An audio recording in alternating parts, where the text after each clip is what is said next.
Good morning. Happy day after Easter. Yesterday morning in our Bible class, we were talking about leadership.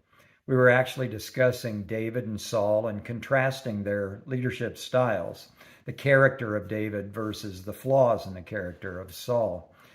And it made us all think about leaders that we have been exposed to throughout our life, those people who mentored us along the way.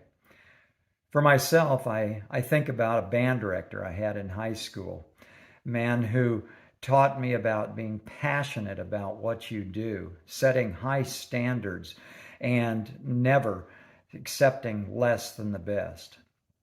I think about the first boss I had early in my career when I was working for Whataburger, a man who had a sense of humor, a man who built relationships, a man who really taught me what the concept of mentorship was when you become a supervisor or a boss to someone.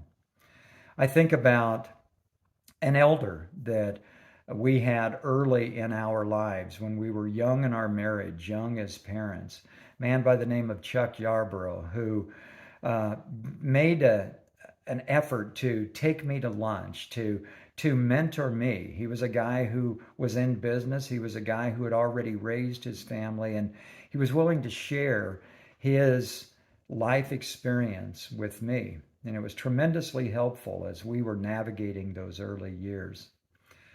But when I think about the biggest mentor in my life, I always think about my dad.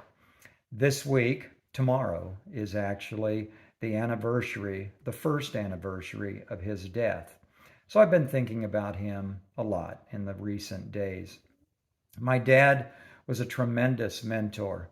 Unlike his son, he didn't say a lot of words, but he showed through his life, his integrity, his faith, his dedication.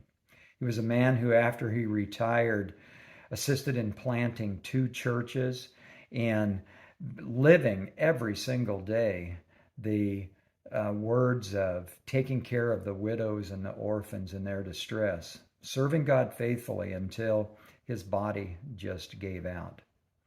So I've been thinking a lot about leadership.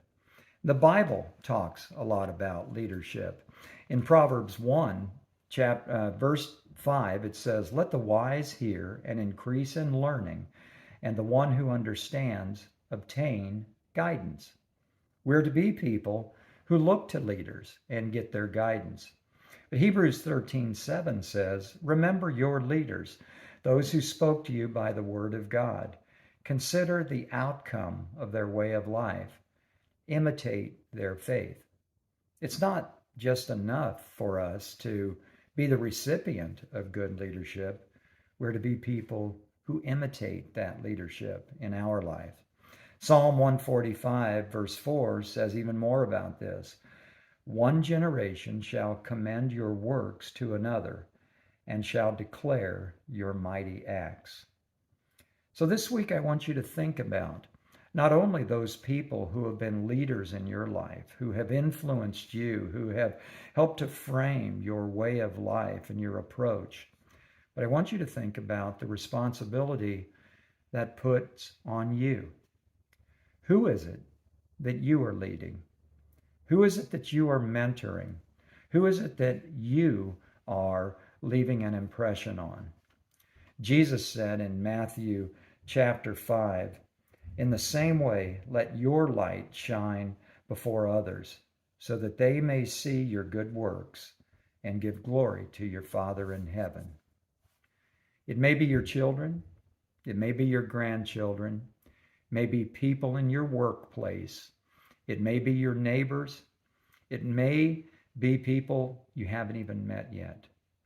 But I want you to think about the leadership that you are providing. You've been handed a torch, a light that shines brightly by the generation that came before. What are you doing with that light? And how are you passing it on to the next generation? Have a great week.